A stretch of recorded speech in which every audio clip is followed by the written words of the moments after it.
In this video, we are going to be discuss first prioritization question related to the client situation. The nurse is notified of the following situations.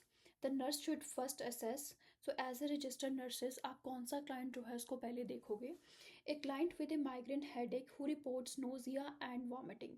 तो जिनको भी हमारे patients को migraine headaches होता है उनमें हमें clinical manifestations जो है नोजिया एंड वॉमिटिंग देखने को मिलता है एंड एज प्रिस्क्राइब्ड हम उन पेशेंट्स में एंटी एमेटिक मेडिकेशंस जो हैं वो देते हैं. तो हमें पता है कि माइग्रेन हेडेक के साथ ये एक्सपेक्टेड फाइंडिंग है हमारे पेशेंट में, तो इसको हम प्रायोरिटाइज जो है अभी के लिए नहीं करेंगे. Next second statement, a client receiving IV furosemide who reports tinnitus and decreased hearing. Clinical point of view से समझाऊंगी आपको. जब भी हम क्लिनिकल सेटिंग्स में आईवी फ्रिस्माइड जो है पुश करते हैं तो हमेशा वहाँ पे स्पेशल इंस्ट्रक्शंस लिखी होती हैं. You have to IV push this medication over 1 to 2 minutes followed by same 0.9% normal saline जो है वो भी हम ओवर द 1 to 2 minutes जो है एडमिनिस्टर करते हैं. तो ये होती है इसकी करेक्ट एडमिनिस्ट्रेशन. जब हम इसको क्या है क्विकली एडमिनिस्टर करें, अगर हम इसको क्या है लार्जर डोजेस में इसको एडमिनिस्टर करें तो हमारे पेशेंट में हमें क्या है ऑटोटॉक्सिसिटी के साइन एंड सिम्टम जो है वो देखने को मिल सकते हैं. तो अगर हमारा पेशेंट रिपोर्ट कर रहा है टेनाइटिस, दैट मीन्स कि कान में आवाज़ आनी शुरू हो जानी और उसको क्या है कम सुन रहा है, तो we have to prioritise this patient. अभी तक हम इसको ही प्रायोरिटाइज करके चलते हैं क्योंकि हमें फिजिशियन को बता के इस मेडिकेशन को स्टॉप जो है वो करना होता है, नहीं तो हमारे पेशेंट में परमानेंट हेयरिंग लॉस जो है वो हमें देखने को मिल सकता है.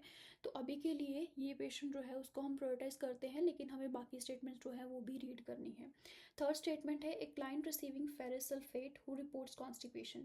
जब भी हम अपने पेशेंट को आयरन में एडमिनिस्टर करते हैं तो हमें पता है कि हमारे पेशेंट में कॉमन साइड इफ़ेक्ट जो है कॉन्स्टिपेशन हमें देखने को मिलेगा. तो अगर हमारे पेशेंट में कॉमन साइड इफेक्ट देखने को मिल रहा है तो this is the expected one. तो इसमें क्या होता है, हॉस्पिटल केयर सेटिंग्स में हम क्या करते हैं एज प्रिस्क्राइब्ड स्टूल सॉफ्टनर्स जो होते हैं वो एडमिनिस्टर करते हैं, और जिनको घर पे जाता है तो उनको हम क्या कर देते हैं कि आप क्या है फाइबर्स ले लो, फ्लूइड्स जो है वो ले लो. अब हम फोर्थ स्टेटमेंट पे आते हैं, a client with a herniated disc who report shooting pain down their left leg. तो ये जो पेन है ये बटेक्स और ये जो लोअर एक्सट्रीमिटीज़ होती हैं उसमें रेडिएट करती हैं. क्यों करती हैं? क्योंकि स्पाइनल नर्व में प्रेशर जो है वो क्या है इंक्रीज हो रहा था, जिसको आप सियाटिका भी बोलते हो. तो इनमें हम क्या करते हैं एज प्रिस्क्राइब्ड पेशेंट को एनाल्जेसिक जो है वो एडमिनिस्टर करते हैं.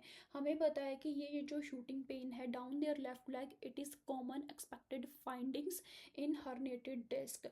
तो इसको भी हम क्या है प्रायोरिटी नहीं देंगे, क्योंकि ये जो एक्सपेक्टेड फाइंडिंग्स है हमारे पेशेंट्स में उनको क्या है हम प्रायोरिटी नहीं देते हैं. अब हमें पता है कि क्या इसमें अनयूजुअल है, कौन सी अनएक्सपेक्टेड फाइंडिंग है जिस पेशेंट को हम आईवी फ्रिस्माइड जो है वो दे रहे हैं, और वो क्या है ऑटोटॉक्सिसिटी के साइन एंड सिम्टम्स जो है हमारे पेशेंट में डेवलप हो रहे हैं. फिजिशियन को अगर हमने ये साइन एंड सिम्टम्स नहीं बताए और अगर हमने इस मेडिकेशन को स्टॉप जो है वो नहीं किया तो हमारे पेशेंट में हमें परमानेंट हेयरिंग लॉस जो है वो देखने को मिल सकता है. That is the reason prioritization question is very important as per your entrance exams and as per the clinical point of view as well. Thank you so much for watching this video.